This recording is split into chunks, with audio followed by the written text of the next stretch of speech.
it's our favorite segment. Pop Trigger Q&A time. Yes. Yay. Thank you for sending in your questions, your story suggestions. We love hearing them.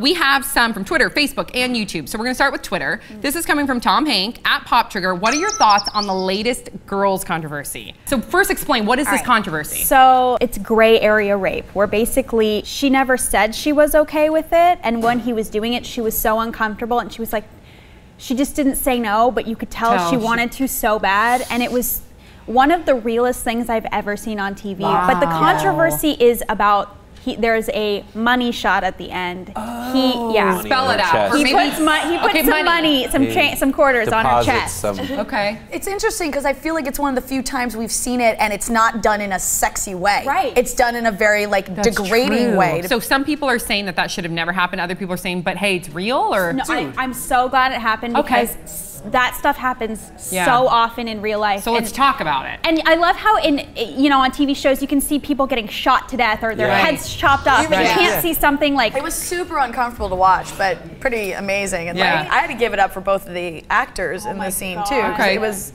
incredible. Like, there's no way you should be attacking girls. You should actually be applauding them for doing something like that on television. And again, it's reality. And if there's fucking anything we should be grossed out by, it's when she punctures her eardrum with a goddamn Q-tip. Oh my God. That made me so much more uncomfortable than the money shot scene. I was like, oh. So the next one's coming from Viola Sophia. Ooh, I like that name, Viola Sophia. She says, do y'all like Dance Moms? I'm a huge Pop Trigger fan from Germany. I've watched it since the first episode. I don't know why.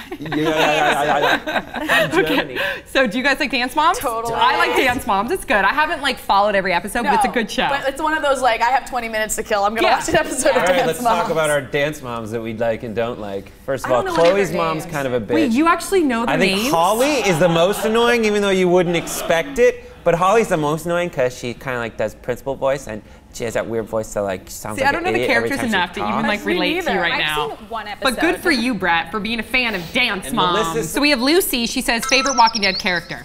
I would have to say, gosh, this is tough. Glenn. Yeah, Glenn is a good one. Glenn's my favorite. No, I like Glenn a lot. I think that's a good one. Glenn's an over-actor. His wife is awesome, though. I think she's super hot. I still like Rick. She took that part in my heart that was reserved for Starbuck for Battlestar Galactica.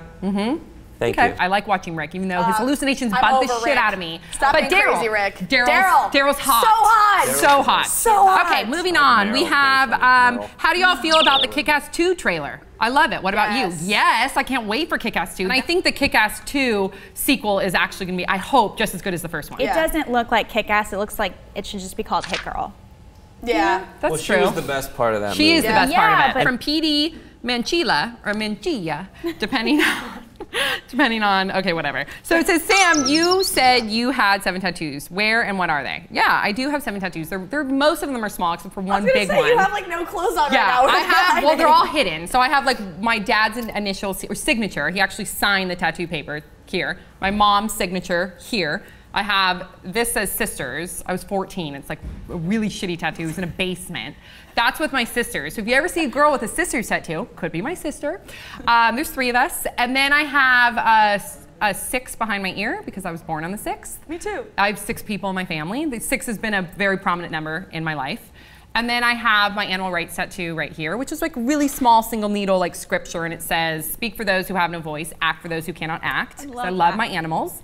And then I have a star. That was my first tattoo right around the same time as this. And then I have a really big cholo tattoo on my back. That I show in pieces of ass. That's right. And I went to an all Hispanic high school. So that was kind of I wish I was a cholita phase. Moving on from Facebook. Heather, what movie would you like to be real? Peter Pan. Jurassic Park, as long as they don't actually escape. Oh, you could actually go see dinosaurs? They paid Nedry enough fucking money. Yes, seriously. Keep them in line. Wizard of Oz would be really cool. Can you imagine going to go see the Great Wizard? I would love to go to him. I kind of want Men in Black to be real.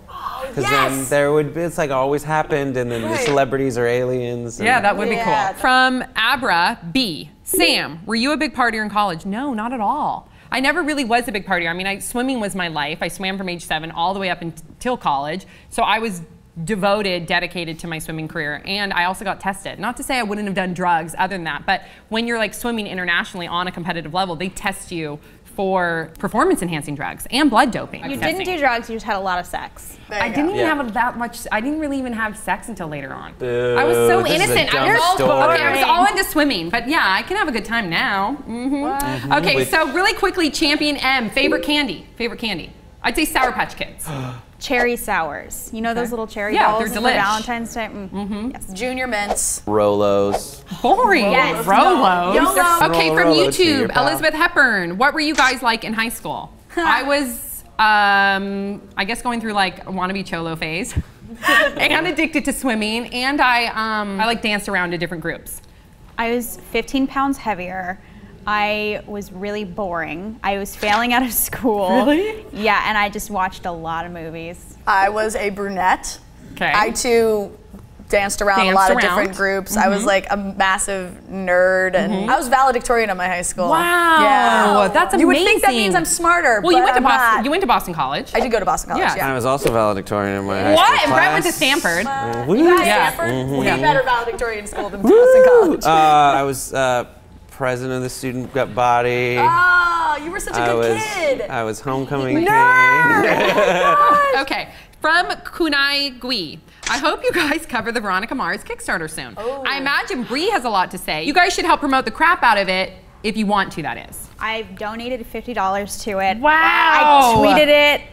I can't wait. So basically, this guy has a script for a Veronica Mars movie. Kristen Bell is behind it. Warner Brothers said, no, there's not enough interest. So this guy started a Kickstarter to prove that there was enough interest, and they've raised over $2 million right now. But it's caused this big controversy because it's like, now Warner Brothers is like, oh, we should make this movie, and we're going to take the $2 million. No. And it's like all these people who have donated to this movie, they don't get a penny back, but they basically became producers for this film. Warner Brothers should take the money, but they should pay everyone back. Yeah, you know, past they have like that past recoupment of expenses. Right. Okay, so very interesting. Again, we want to thank you for sending in your questions and your suggestions. Please continue to do so. You can do that on our Twitter, which is @PopTrigger. You can do it on our Facebook, which is /PopTrigger. And then, of course, you can always leave your questions for us and your story suggestions in our comment section on YouTube. So thanks again for watching, and we'll see you all next time on PopTrigger.